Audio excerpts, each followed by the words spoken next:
We're live. Well, a happy lunchtime, fellow Kansas educators. This is Brad Newenswander, Deputy Commissioner, Learning Services.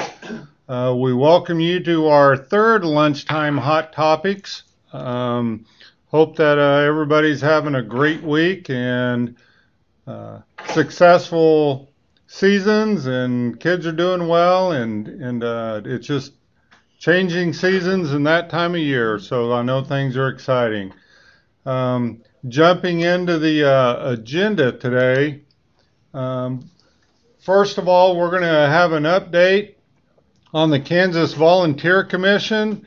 I think this is just a hidden jewel in Kansas that many of us were not aware of, but we wanted to let you know what services and opportunities are available. And then we're going to follow up with some updates on what's available around the arena of socio-emotional and character development. So again, as a reminder, throughout this presentation, at any time, if you have questions, you want more information, email your questions to lunchtime@ksde.org. We have some people that will monitor those and be able to follow up with feedback in the near future. So first of all, I'm going to turn this over to Brittany Crabtree, who's going to introduce herself and give you some valuable information about the Kansas Volunteer Commission. All right, yeah, good afternoon. Thanks for having me on this Lunchtime Hot Topics. So I'd like to share a little bit about the Kansas Volunteer Commission with you. Our mission is to empower all Kansans to address community needs through service, and that includes Kansas students. So we're grateful to share the resources and leadership and research of the Kansas Volunteer Commission in light of the recent Department of Education vision announcement, and really talk about how the Volunteer Commission could support you in the area of non-academics and the skills that go with that. So you'll see our motto, serve, engage, empower. That's how we achieve our mission. And I am Brittany Crabtree, the Executive Director of the Volunteer Commission. I've been in the role about 1 year. I'm an AmeriCorps alum, served with the federal agency before coming here, and have served under 3 governors, Sebelius, Parkinson, and Brownback. And I just mentioned that to share that the commission is a governor-appointed commission. Our commissioners, up to 25 of them, are appointed by the governor, and what we do is try to align our efforts with the Department of Education and the governor's efforts. So just to connect what we do with the Department of Education vision that was announced on October 27th, I thought I'd pull this slide back up. You'll see that over 70% of Kansans, and I know you're familiar with this, over 70% identified non-academic skills as something important, as something we need to think about for young people as they move into their careers, and what does a 24-year-old Kansan look like? When we heard words like citizenship, duties to others, and conscientiousness come through in the data, we saw a strong fit with the work of the Kansas Volunteer Commission. So the timing is excellent to introduce ourselves to you today. We have been in existence since 1993, and we are housed here at the Department of Education. So the question really is, how do we equip our students to face today's challenges? And there's many strategies out there. I'm sure you are engaged in some creative ways to do it, and we think one critical strategy is volunteerism.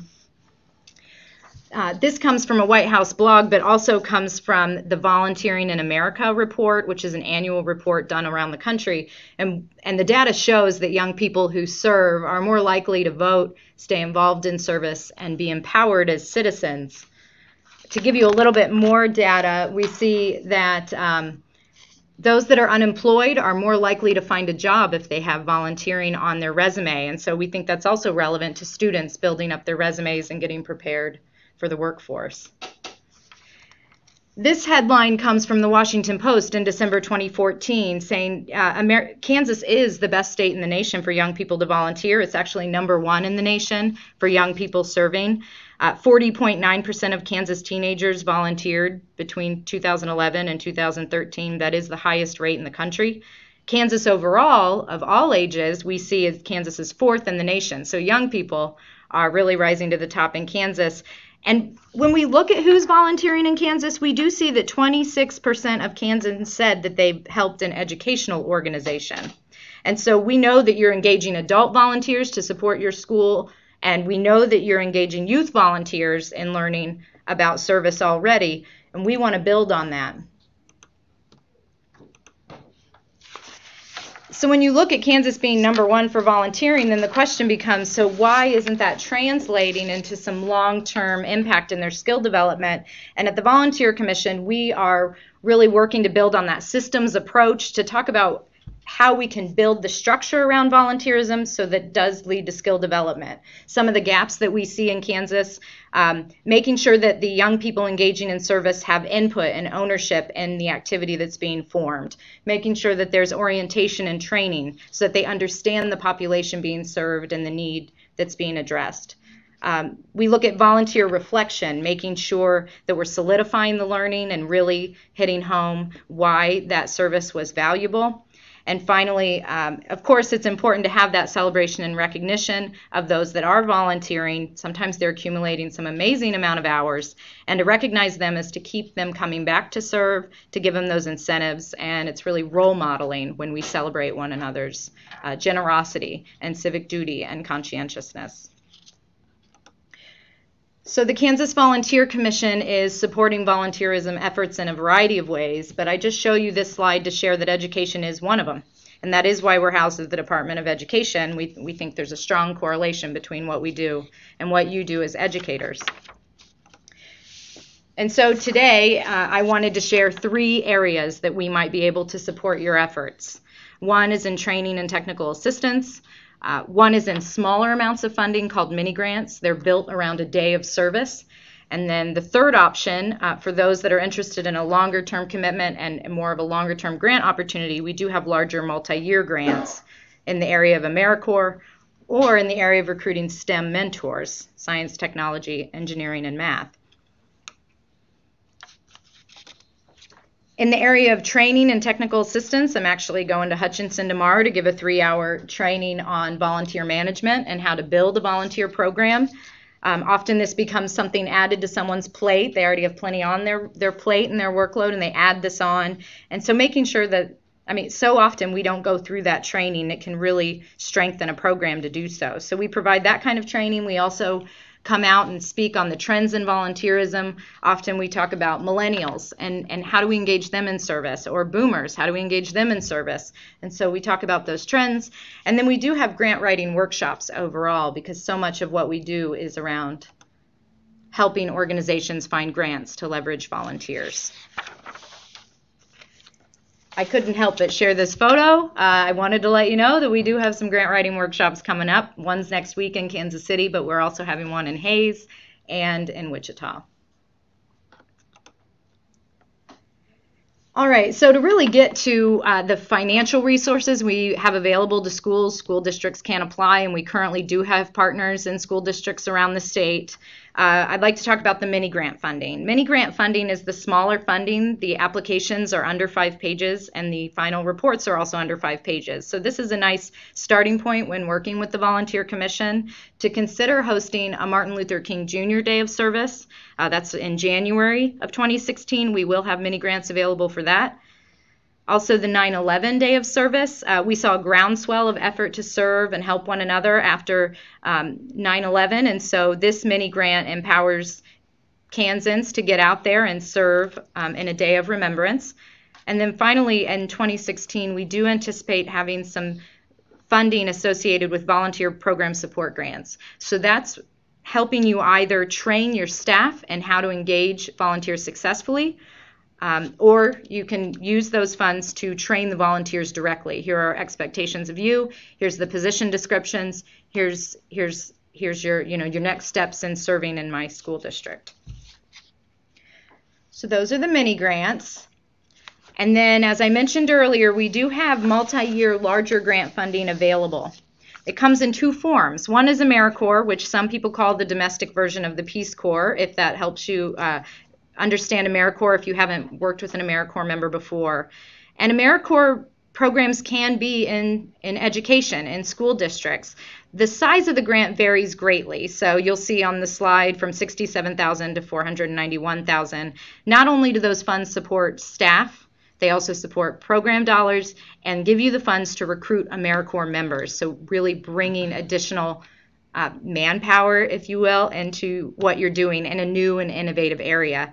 And so because the dollar value of the grant varies, you'll also see the number of AmeriCorps members deployed or on the ground varies. A minimum of 5 to apply for an AmeriCorps program and up to 70.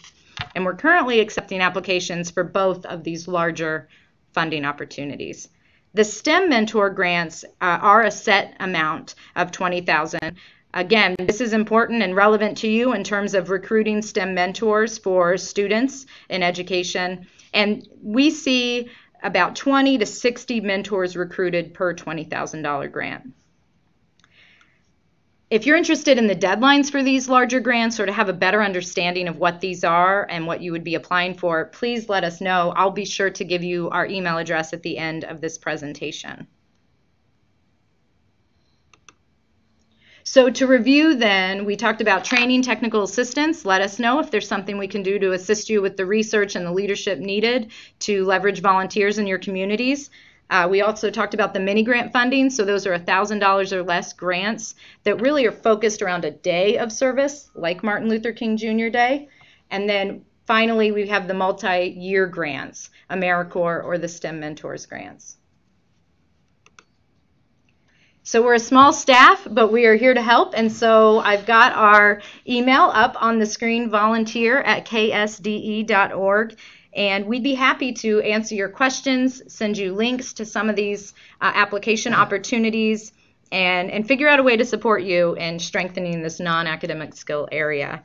Like I said, my name's Brittany, so feel free to reach out. And thank you so much for listening to this quick overview of what we do and how we could help you at the Kansas Volunteer Commission.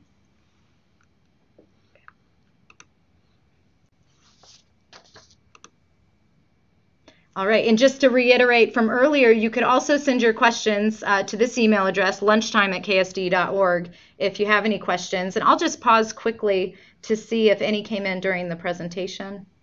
Okay. All right, I'll transition it to you, Kent. Thank you, Brittany. And I want to be sure to thank Brad and Dr. Watson for bringing school counseling into the conversation like it never has been before in the last 6 months. And part of that is because of the social-emotional character development domain, and that's what we're going to talk about today. I am the school counseling consultant, and that's kind of morphed into the school climate consultant as well. So first of all, ask ourselves, what is it? Well, when we break it down, social meaning human relations and interactions, emotional meaning feelings and behavior, and then character development, to put it in the current vernacular, success skills, particularly those skills that are going to make students successful by age 24. This is CASEL's definition, and CASEL stands for the Consortium for the Advancement of Social-Emotional Learning. Some of the things that you see in there are knowledge, attitude, skills necessary to be able to manage emotions, set and achieve positive goals, and feel and show empathy for others, developing positive relationships, those kind of things. So there are many indicators under the umbrella of social-emotional learning. To give you a little perspective, nationally, a lot of the conversation started with Daniel Goleman's book, Emotional Intelligence, and why EQ is more important than IQ. Then there was a litany of authors who wrote about character education.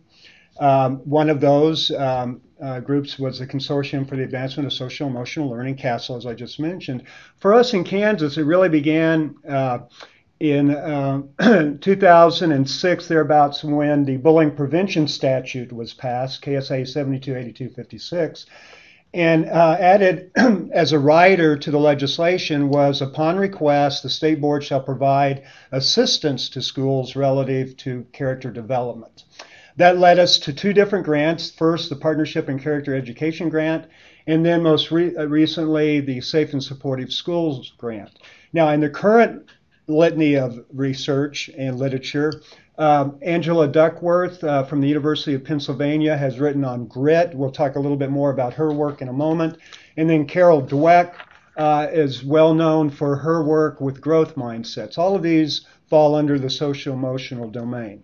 And then, of course, with the community and business and industry conversations, the social-emotional domain took on added significance. Okay, let's talk a little bit about what indicators comprise social-emotional learning. And this is just one set. I could have written 3 different pages, and for those of you who are dealing with the social-emotional in your building, there's probably several that I haven't even listed there.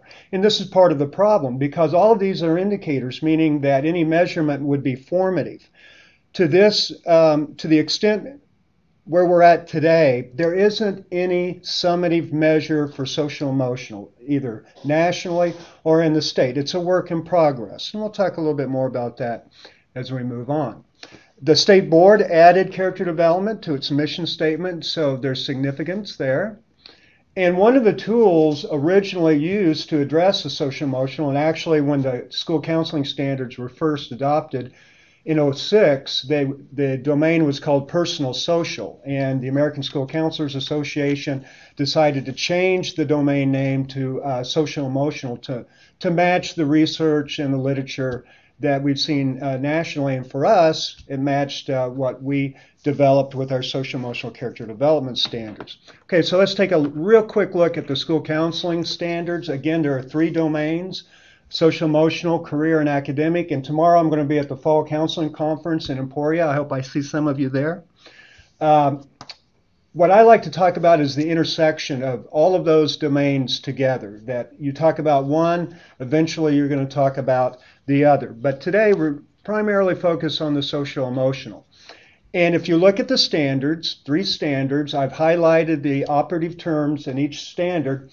I do want to point out standard 3, and it's something that we really need to be sure we include in our curriculums, and that would be personal safety skills, or what counselors would call the prevention standard. And we know that an ounce of prevention is worth a pound of cure. A lot of our work is spent in interventions, but if we have a good prevention strategy, oftentimes we don't have to worry about the intervention.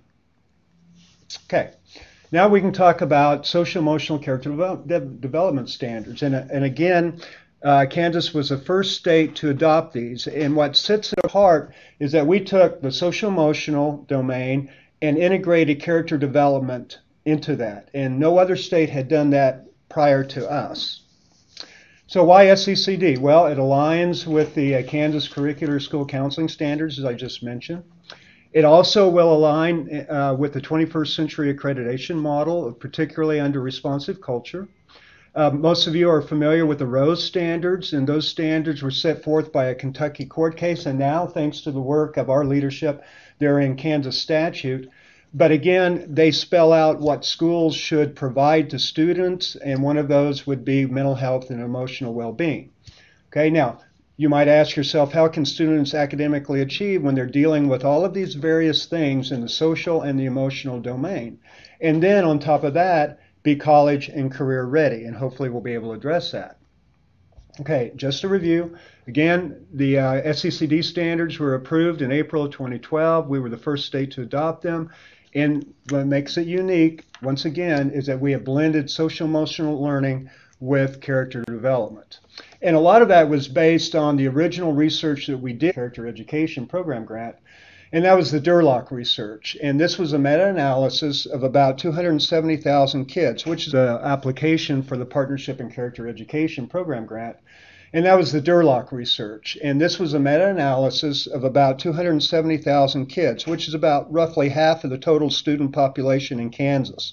And as a result of the curriculum that they integrated into their study schools, they were able to improve academic performance by 11 percentiles. Amazing.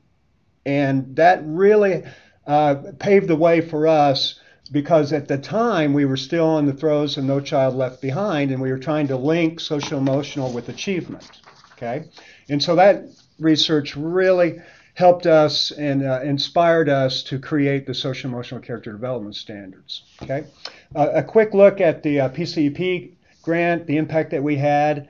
50 schools participated. We increased math achievement. We narrowed the reading achievement gap between the experimental and control schools. And there was a significant decline in suspensions and expulsions.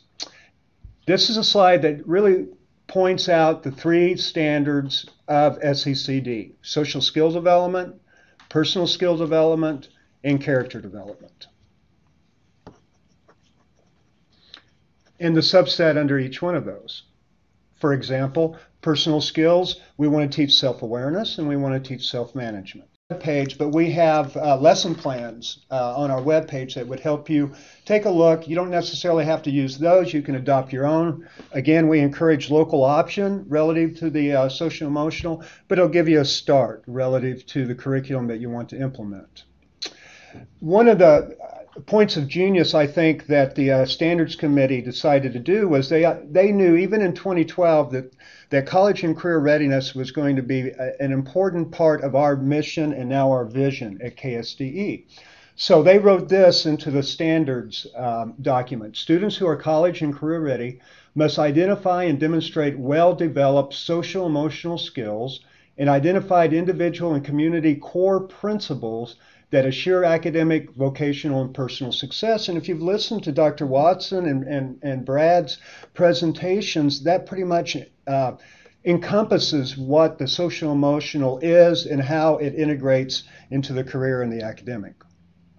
All right, let's take a look at a couple of curriculum examples, and there are plenty. And if you're not on my listserv, send me an email and I'll show you the email address at the end, but we send out examples of the career, academic, and social emotional domains all the time. Here's just a couple of examples of SEL. This is the curriculum that we used in not only the Character Ed grant, but also in the S3 grant. And a couple of things I'd like to point out. Almost all character education and social emotional curriculum has three components. The first component are core values, and that would be these right here: wisdom, responsibility, integrity, etc. All right. Then this particular curriculum, Power to Achieve, that we were able to contract for through the Institute for Excellence in Ethics, there are moral competencies. And Susan Hogue, a longtime counselor at Eisenhower Middle School in Topeka, used to say, do the right thing because it's the right thing to do. Well, that's pretty much what moral competency means. And then there are performance competencies. In performance competencies, when we adopted or applied for the grants and then adopted the curriculums, we were concerned about increasing achievement. And we still are interested in increasing achievement. But now we're looking at it in terms of success by 24. And those are performance competencies. Another example through the University of Kansas Center for Research and Learning is the College and Career Readiness Competency Wheel. And I like this because they talk about intrapersonal skills, meaning the heart, interpersonal skills, meaning courage and determination, and cognitive skills, meaning thinking and the brain. And if you go online, you can find lesson plans that they have developed to support the competency wheel. A couple of summers ago, we decided to integrate social emotional learning into the summer academies, and we did last year too. I'm hoping that that next edition of the Impact Institute or the Summer Academy also will include habits of mind. One of the three keys for success stressed in the Kansas College and Career Ready Standards are habits of mind, along with collaboration and focus on instruction. And to give you an idea of what that looks like, Kaylee and Costa developed these 16 habits of mind. And you can integrate those into any curriculum, whether it's a counseling curriculum or a math curriculum. And through the summer academies and hopefully the Impact Institutes, our content specialists will show you how to do that. I mentioned Dr. Angela Duckworth. She's probably one of the leading researchers on social emotional learning out of the University of Pennsylvania. One thing that she created was, or is, called the Character Lab. And this is what she calls the growth card. And it's a way to measure competencies or skills that you would want kids to have in your building. And you'll notice, if you can see it or if you've downloaded PowerPoint itself, that the kids in the right-hand column, the kids assess themselves. And then there's teacher assessment that goes along with that. Just an idea, one of the ways that we can measure social-emotional learning. And again, that's Dr. Angela Duckworth at the University of Pennsylvania. We don't want to leave out the great work that MTSS has done in the state along with TASN. And this was a session that was presented at the annual conference, I should say the MTSS conference, Tiered Interventions for Behavior and Social Skills. TASN folks are working hard at helping create tools and curriculum that will support our standards, and you can contact them. I don't believe they've posted anything yet on their webpage, but I know they've been working hard on that, so you can look for future professional development from TASN relative to social-emotional learning. Here are recommendations. First of all, just follow your school improvement process. It's just like trying to increase student achievement. Follow the same principles, assess your needs. What are those skills based on the wheel that I showed you or any curriculum that you feel that your kids need work on, okay? The curriculum you choose should be evidence-based, and almost all curriculums now are really working hard at integrating social-emotional learning. For example, bullying prevention, second step.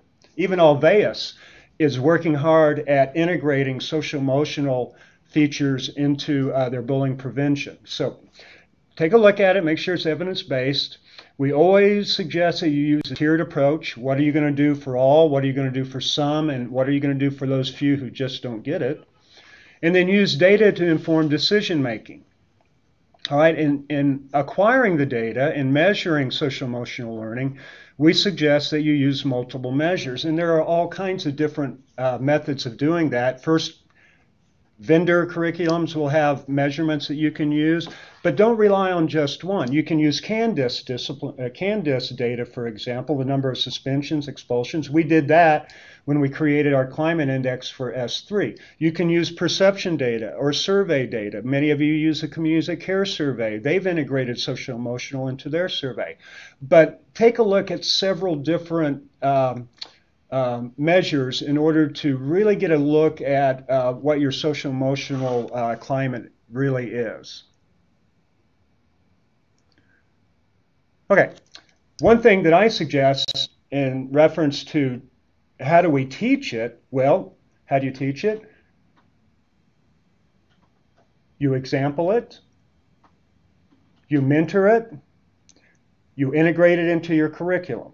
You coach them up. And I love this pyramid of intervention because if you notice, each leg of the triangle, academics and behavior, says matching instruction to need for improved student outcomes. And that's what I mean by assess your needs. What are the behavioral needs your students have? Assess that, okay? And then you can create a curriculum that addresses it. And essentially what you're doing is coaching them up.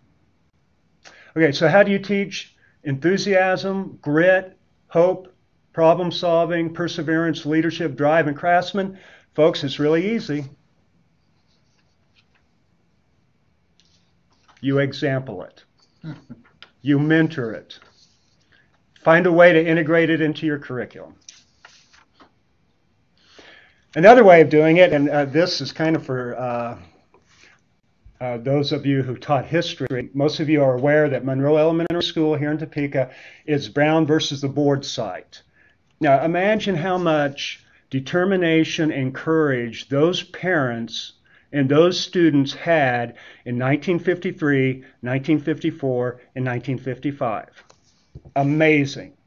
And what better place than Brown v. Board than to host our Kansas Schools of Character Award. This is something that you can do to receive recognition for the programs that you have, okay? The application itself is based on the 11 principles of character education. I've sent the information out. I'll have Brad and Teresa send it out on the principals listserv as well. But last year we had 50 schools represented at Brown versus the board. And kudos to two ladies, Sue Kidd, who was our former PSEP grant coordinator, and Cindy Patton, who is the director of the Topeka City of Character. Those two ladies have worked with us for a long time on the development of character education as well as social emotional learning, and we appreciate their efforts. They have continued to partner with us to provide the Kansas Schools of Character Award program. So consider filling out an application and submitting it. All right, now a tough one, accountability. And this is a work in progress. I mean, we're just, 6 weeks off of the last community conversation, so we're still working through some of these questions that we all have relative to the social-emotional learning piece. We do know that it's probably going to fit under responsive culture of the 21st century accreditation model. And you can see that district climate is already listed there. The climate would actually be an indicator under social emotional. Noelle at Smoky Hill Service Center, one of our S3 coaches, developed a Likert scale for individual students and social emotional character development. That's another thing that you could do, is develop these kind of tools in-house. One thing is for sure, right now, we're really focusing on measuring SEL at the local level. And we'll have conversations about statewide measurements later on, and hopefully there will be some national precedents that we can take a look at in developing this domain. Okay, resources. I've listed several. If you download the PowerPoint, you can click on that.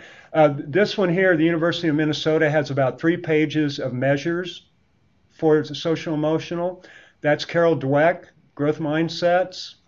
Castle has a new brief out where they set forth about 5 ways of integrating social emotional into your existing school curriculum. That's a good resource. Many of you use Second Step relative to bullying, so they've integrated SEL into their curriculum. Even ASCD is on the bandwagon. And then the application for the Kansas School of Character is found at Topeka City of Character website. Also, we have several websites, and I'm going to show those to you.